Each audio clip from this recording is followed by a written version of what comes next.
In 1925, a man sold the Eiffel Tower.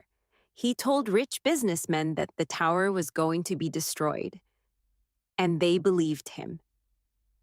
His name was Victor Lustig. Welcome to Easy Real English Stories. Today you will improve your English with this incredible true story. Victor Lustig was born in the year 1890. He was born in a small town in a country called Bohemia. Today we call this country the Czech Republic. When Victor was a young boy, he was very smart. He learned many languages. He could speak Czech, German, English, and French very well. But Victor did not want to work a normal job. He did not want to be a doctor or a teacher. He wanted to have an easy life with a lot of money. He wanted to use his brain to trick people. When he was a young man, Victor traveled to many different places. He went to big cities in Europe. He spent a lot of time on big ships that traveled across the ocean. On these ships, there were many rich people. Victor was very polite. He wore expensive clothes. He looked like a very important man. He talked to the rich people and told them interesting stories. Soon, they trusted him.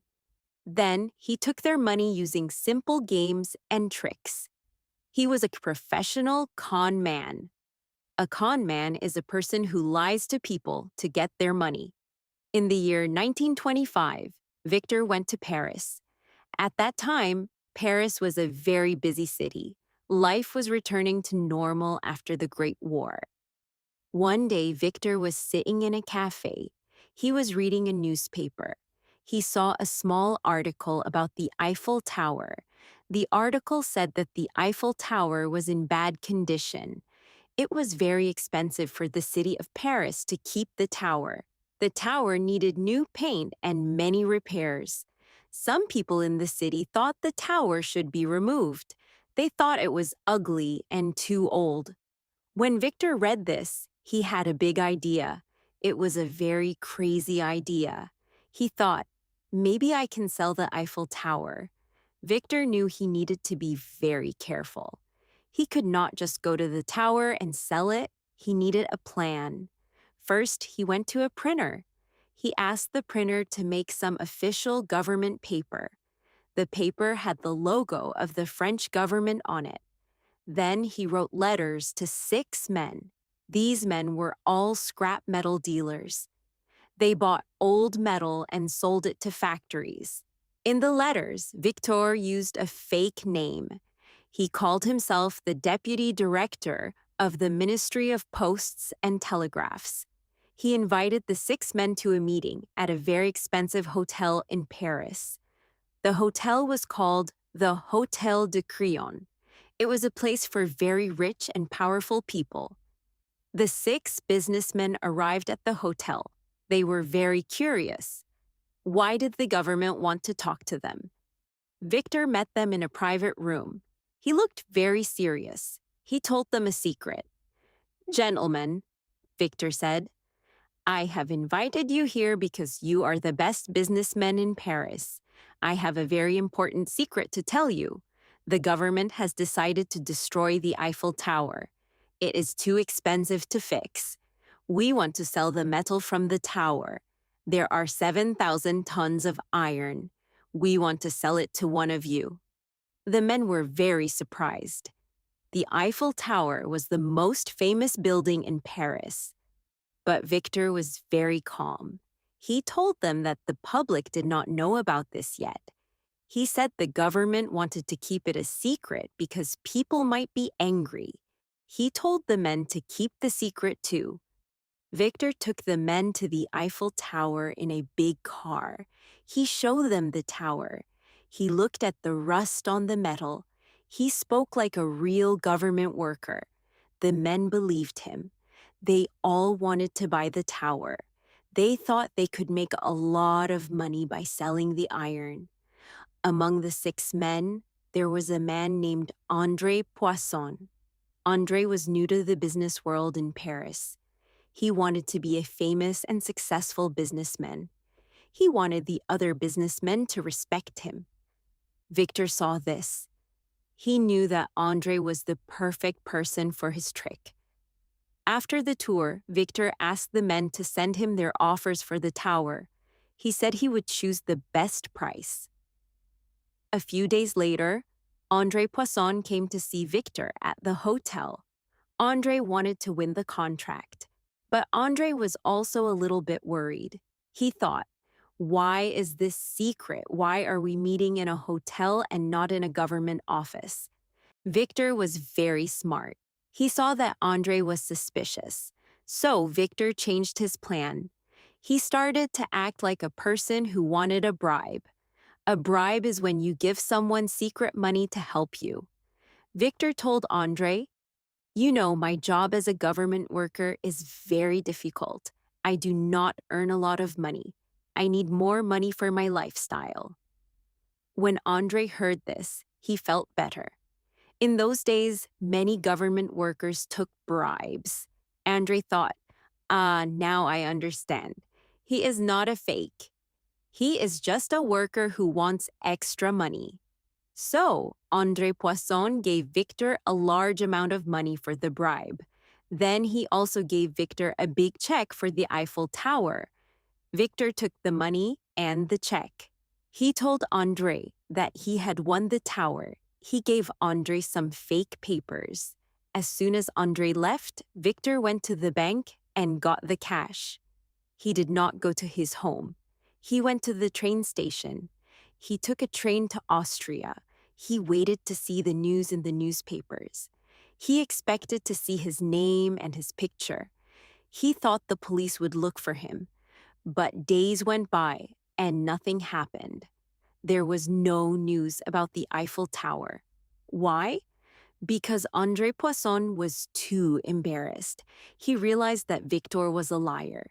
He realized he had lost a lot of money. But he did not want his friends or the police to know.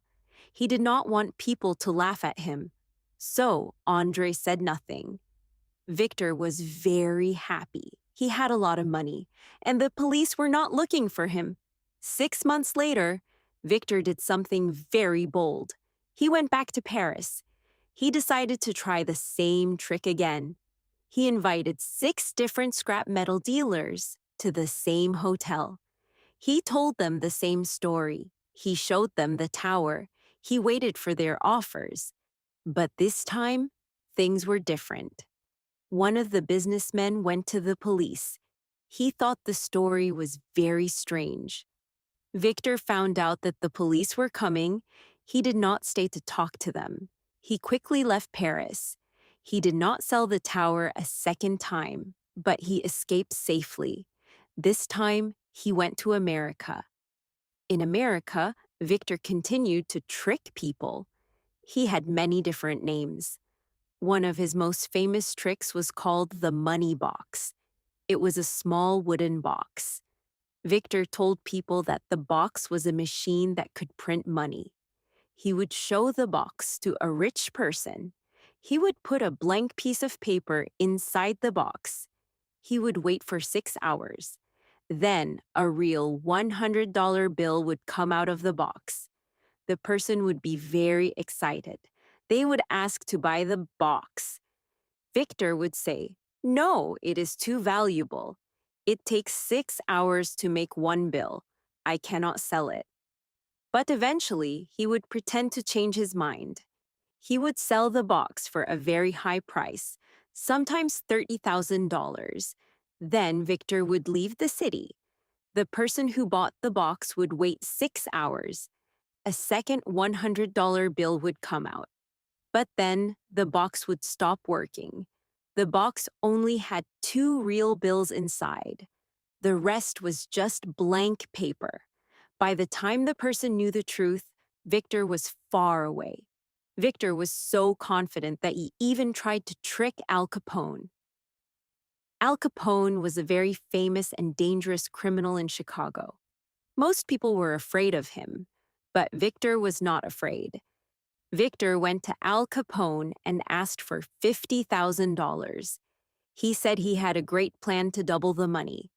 Al Capone gave him the money and said, "If you lie to me, I will kill you." Victor took the $50,000 and put it in a safe. He did nothing with it. He waited for 2 months. Then he went back to Al Capone. He looked very sad. "I am sorry, Mr. Capone," Victor said. "The plan failed. I lost all the money."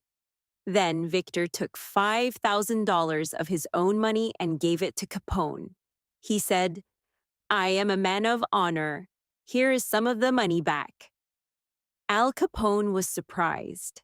He thought Victor was an honest man because he gave back some money.